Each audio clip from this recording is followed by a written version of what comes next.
bueno, com les notes les tinc en castellà y para no liarme pues vaig a hacer la presentación en castellano. Bueno, lo primero es que cuando surgió esta idea de este debate o de este coloquio sobre cómo podríamos imaginarnos Ciutat Bella dentro de 15 años, o sea, 2038, lo primero que se me ocurrió es pensar cómo pensábamos cuando interveníamos en algunas cosas de Ciutat Bella hace 20 o 30 años que podría ser el futuro de este fragmento urbano.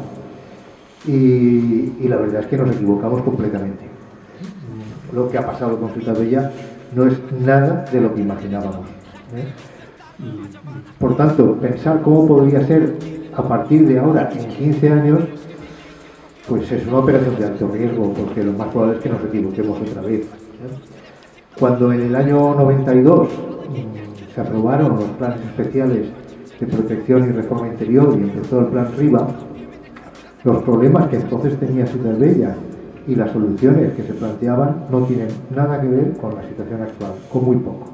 Algún problema queda todavía resuelto, pero el problema fundamental entonces era el de la pura conservación física, arquitectónica. Ya se ha dicho varias veces, la ciudad entonces, fragmentos de esta parte de la ciudad se les llamaba Beirut, porque es lo que era un escenario bélico, con ruinas por todas partes. Bueno, de todas maneras, llegaremos ahora un poquito después a ver. Lo primero que quería decir, repasar muy brevemente la situación a la que hemos llegado actualmente. En el año 92 se aprobaron los planes especiales de reforma interior en los que pude participar en su redacción y ya digo que el balance hoy en día es que algunos de los puntos centrales que entonces intentábamos defender pues no se han conseguido completamente.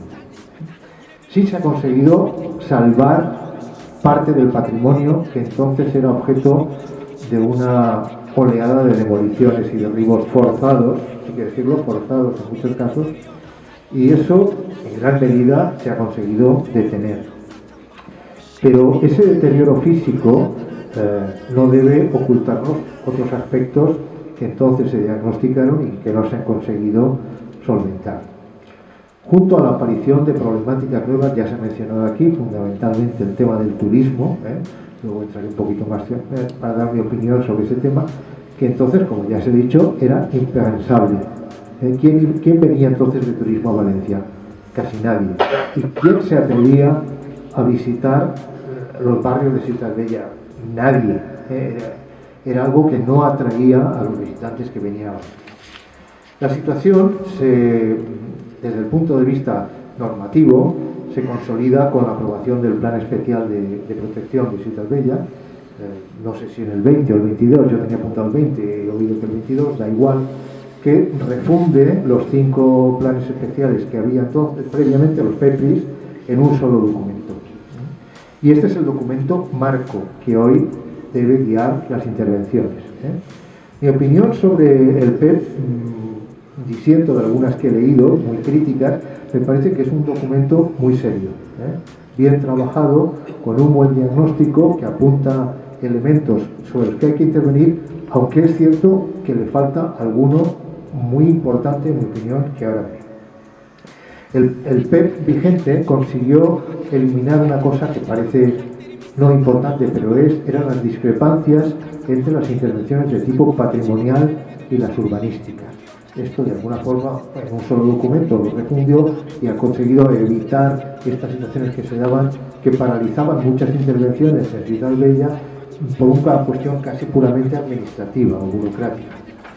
El PEP, en su análisis, identificaba 6 problemas fundamentales en Ciutat Bella, que los enumero. Primero, el mantenimiento del carácter residencial. Yo creo que este es el objetivo permanente de todos los planes que se han hecho en la época moderna y las intervenciones que hoy se están planteando. El mantenimiento del carácter residencial, hoy atacado en gran medida por la irrupción masiva del turismo. El segundo aspecto que se señalaba era la recuperación de las áreas degradadas. Carles ya ha dado datos sobre cómo están estas zonas y cómo están las unidades de actuación. El tercero es el aumento de los equipamientos. Siempre que se habla de equipamientos, yo me veo en la necesidad de precisar alguna cuestión. Equipamientos al servicio de la población local, porque equipamientos al servicio de toda la ciudad, como este en el que estamos, tienen otra misión y cumplen otra función. Y de esos equipamientos, probablemente para el mantenimiento de la población residencial en Ciutat Bella no hagan falta más. De otro tipo, sí. El cuarto aspecto que se señalaba era la revitalización de las actividades económicas. El quinto, la conservación del patrimonio. Y el sexto, el tratamiento del espacio público. Pero a mí me sorprende que no se destaque en primer lugar o en segundo lugar, después del mantenimiento de la población, un aspecto que en mi opinión es crucial y lo va a ser en los próximos años: la política de vivienda. Es decir, una intervención decidida para la creación de un parque público de vivienda en alquiler que permita, no solamente a la gente joven, pero principalmente a ellos también, acceder a una vivienda en estas zonas, algo que hoy está prácticamente descartado. Por tanto, el tema de vivienda, que sí es verdad que aparece en el Plan Especial de Protección, pero yo creo que tendríamos que darle más énfasis y ponerlo en primero o segundo lugar. Bueno, hecho este brevísimo repaso de la situación previa, yo volvería a la situación actual. El 26 de febrero pasado, del año 20, se aprobaba el PEP, pero el 14 de marzo, muy poco después, se declaraba el estado de alarma sanitaria con la epidemia del COVID y todo eso. Esta declaración supuso el colapso, el freno casi inmediato, no casi no, inmediato de toda la irrupción turística en Ciutat Bella. Yo creo que esto deberíamos no olvidarlo cuando hablemos de escenarios, para recordar qué podría pasar si el turismo decae, si se reduce notablemente, que es un escenario del que ahora hablaré como bastante previsible o posible, en mi opinión. Cuando esto ocurrió, supongo que todos recordaremos la cantidad de artículos que se escribieron, de textos sobre la sociedad post-pandemia. De esto solo hace 3 años, parece que haga muchísimo más. Sobre todo estos escritos sobre la sociedad post-pandemia, la sociedad post-fósil y tal, ¿qué ha quedado? Muy poco. ¿Se han tomado algunas medidas en el sentido de las que se apuntaban en aquel momento? En mi opinión, prácticamente nada, poquísima cosa. Yo creo que eso es importante porque ese fue un momento en que, de alguna forma, yo creo, pudimos ver el futuro. ¿Qué podría pasar con estas áreas históricas si el turismo declina? O incluso en algún escenario si desaparece. ¿Qué pasaría? Bueno, la situación es distinta, pero conviene recordarlo. En diciembre de ese mismo año yo escribí un texto. Yo tengo unas notas aquí que las voy a pasar a la Asociación de Amigos del Carmen para que estén disponibles para todo el mundo. No las estoy leyendo, por supuesto. Yo en aquel momento escribí un artículo que se llamaba 2020, el año en que todo cambió, y luego añadía o no. Desgraciadamente, mi pesimista sensación de en aquel momento de que cuando se recuperara la pandemia, de que cuando este escenario de crisis sanitaria desapareciera, las cosas iban a volver a lo que los ingleses llaman el business as usual, es decir, que volveríamos a las andadas. Desgraciadamente me temo que es así. Sin embargo, hay un dato, un elemento novedoso. La crisis sanitaria parece más o menos superada, hay quien dice que no tanto, pero parece superada, pero en el escenario aparece una crisis bastante o tan impactante como aquella, que es la crisis bélica y todo lo que ello puede llevar consigo. Yo desgraciadamente me temo que estamos en el principio de esa crisis y las noticias no son nada optimistas cuando uno las oye. ¿Qué podría pasar en el caso de que este tipo de conflictos se agravaran? Bueno, volveré sobre eso porque son los escenarios, que es lo que me ha pedido que hable. Pero antes quería incidir muy brevemente en algunas de las dinámicas que se han presentado sobre Ciutat Bella. Se han ideado una serie de neologismos que todos conocemos: terciarización, ludificación, gentrificación, turistificación, etcétera, etcétera. Todos estos procesos tienen un elemento en común. El elemento en común es que debido a algún tipo de intervención normalmente se produce un proceso de revalorización. Revalorización que es fundamentalmente inmobiliaria y que por tanto al producirse un ascenso muy superior al del resto de la ciudad de los precios inmobiliarios, eso fuerza a la expulsión de la población de menos recursos. No son iguales. El proceso de terciarización empezó en los años 70-80 con la entrada de actividades económicas que buscaban las ventajas que otorga la centralidad y la accesibilidad. Y por nombrarlo muy brevemente, el proceso de ludificación, que algunos recordaremos cuando Ciutat Bella y sobre todo en Carmen era el lugar de los bares, de las discotecas y de los pubs, con todos los problemas que eso generó. El proceso de ludificación es la irrupción de usos destinados al ocio, sobre todo, con un efecto muy negativo sobre las condiciones de vida de la población permanente. Ruidos, molestias nocturnas, expulsión de otros usos menos rentables, etcétera, etcétera. Repasando estos breves fenómenos, después apareció el fenómeno, o por lo menos el término, de la gentrificación. Es decir, la aparición de un grupo social con capacidad adquisitiva que buscaba viviendas en estas áreas históricas. Era un grupo social bastante singular, no responde al patrón dominante en la sociedad, del núcleo familiar dominante, sino gente, a veces parejas solas o personas solas, que tenían una cierta capacidad adquisitiva y que por lo tanto buscaban estas áreas que tenían unos componentes sociales y culturales distintas. El fenómeno tenía las mismas consecuencias, la expulsión de la población permanente. Pero es verdad que a diferencia de los otros dos anteriores, por lo menos contribuía a la renovación y rehabilitación del patrimonio edificado residencial.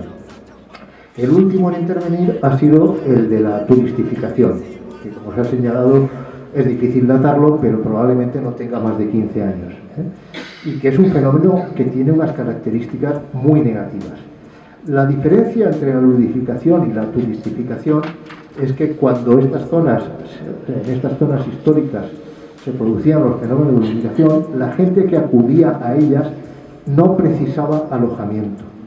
Es decir, eran consumidores de ocios, de bares, de discotecas, de restaurantes, incluso de galerías de arte, de lo que fuera, pero no compraban vivienda ni la rehabilitaban en ningún sentido así.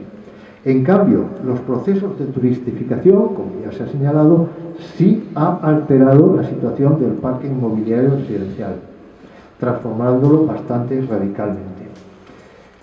La turistificación, tal y como está sucediendo en la actualidad, no es posible sin los vuelos low cost. La inmensa mayoría del turismo urbano que llega, que es muy distinto del turismo de sol y playa, del tradicional, se basa en vuelos low cost, con un añadido que me han hecho una observación hace un rato y que me había pasado desapercibido: el turismo de cruceros, que es un tema que no he caído en la cuenta y que tiene unas características distintas y muy especiales. Pero lo que hablamos como la turistificación normal entre comillas, muchas comillas, ¿no? O sea, el turista de vuelo low cost se basa precisamente en la existencia de vuelos de muy bajo coste. En un escenario a medio plazo, ya no hablemos a largo plazo, ese turismo se va a poder sostener. Yo tengo bastantes dudas.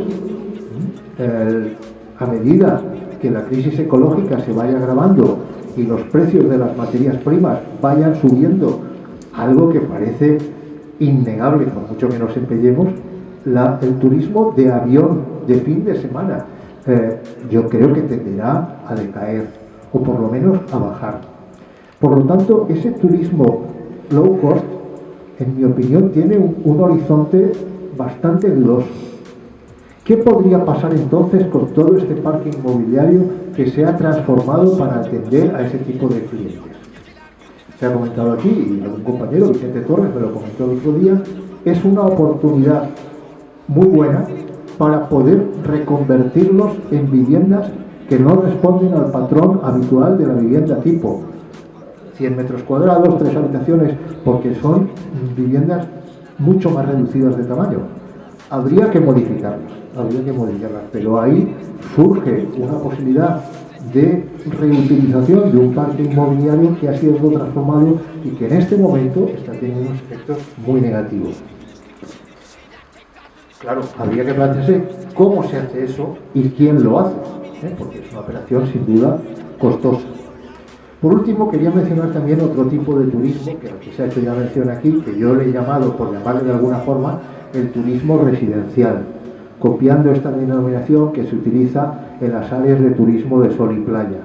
Es decir, el turista que normalmente viene primero como simple turista de paso y acaba comprando una vivienda en la que se establece durante una temporada, no todo el año, pero una temporada suficientemente larga. Es un fenómeno muy conocido en las zonas de costa y que está ya ocurriendo también en Valencia con unas magnitudes muy altas. No conocía este dato de que el 20% de los adquirentes de vivienda son extranjeros. Lo que pasa es que ahí pueden haber muchos tipos de adquirentes. Claro, sí, claro, efectivamente. De los no empadronados es mucho más. Que yo sepa, porque ya no conozco también Ciudad Bella, pero que yo sepa, en un barrio de Valencia este fenómeno tiene una presencia muy importante y no sabemos todavía cómo puede acabar, que es en el Cabañal. En el Cabañal la entrada de adquirentes extranjeros que compran vivienda, según me cuentan, es cada día mayor. Son adquirentes de un alto poder adquisitivo, en general, normalmente norteeuropeos. En gran parte muchos de ellos jubilados o mayores, o lo que llaman ahora nómadas digitales. Es decir, gente que compra la vivienda, la rehabilita, pero no vive todo el año en ella. La valoración de este fenómeno está por hacer. Tiene algún aspecto positivo. Aporta población, más o menos o temporalmente permanente, permite la rehabilitación, pero no olvidemos también que contribuye a la expulsión de la población anterior, porque incrementa los precios del mercado inmobiliario, inevitablemente. Por lo tanto, contribuye a la salida de una población. Y si mantenemos que el primer objetivo de la intervención en estos tejidos es el mantenimiento de la población residencial permanente, pues esto es un poco contradictorio. Bueno, entraría ya, por tanto, a hablar de tres cuestiones sectoriales. Si me estoy extendiendo mucho, me lo decís y hago un corte. Tres cuestiones sectoriales que me parecen que son problemáticas para el futuro de Ciutat Bella: el espacio público, la vivienda y el planeamiento. Bueno, vayamos con la primera, la intervención en el espacio público. Desde que en los años 70 se cambió el paradigma de intervención en los centros históricos, apostando por la rehabilitación y no por la reforma interior, es decir, por la readaptación a los cánones y a los patrones modernos, el espacio público ha sido un objeto codiciado y principal de intervención. El espacio público en los últimos años en Valencia ha sido, me atrevería a decir, el primer elemento de intervención o el primer aspecto de intervención pública, por lo menos el que más trascendencia ha tenido de cara a la opinión ciudadana. En general, hay una tendencia por parte de la administración, no ya de ahora, de antes, a intervenir primero en el espacio público antes que en vivienda, por tres razones. Porque es muy rentable en términos políticos y electorales, son obras que se ven. Porque es relativamente barato, mucho más que otro tipo de intervenciones, infraestructuras, viviendas, etcétera, y porque es inmediato, porque eso sí. Ahora bien, la forma en que se interviene hoy en día en los espacios públicos, con este nuevo paradigma de reducir la invasión de los vehículos motorizados y potenciar el uso social y ciudadano, esto es conflictivo y es polémico. Creo que todos somos conscientes que este ha sido uno de los temas de mayor polémica en la ciudad en los últimos años. El balance de este tipo de intervenciones por parte del Ayuntamiento de Valencia, en general, yo creo que puede hacer, con alguna salvedad, debe considerarse positivo. En 1939, desde el final de la Guerra Civil, la política de vivienda ha sido política de fomento del sector inmobiliario, de la actividad económica, y solo en algún sentido era una política social pero a grupos muy acotados. Con el paso del tiempo cada vez menos, cada vez más el mercado llamado libre tenía que proveer de vivienda a la sociedad. Lo digo esto porque a veces nos olvidamos cuando decimos que en otros estados europeos el parque público de vivienda en alquiler es mucho mayor que en el caso nuestro, que es prácticamente insignificante. Y lo es así porque ha habido una política de vivienda desde después de la Segunda Guerra Mundial, desde el 45, distinta. Y no nos olvidemos de eso, porque la política de fomento de la rehabilitación, como se ha hecho con los planes RIVA, está muy bien, pero es política de fomento en su mayor parte, una pequeña parte no lo era. Y eso hay que cambiarlo, hay que pasar de la vivienda como actividad económica a la vivienda como servicio público, que es algo que nos cuesta entender y que mucha gente rechazará probablemente, ¿no?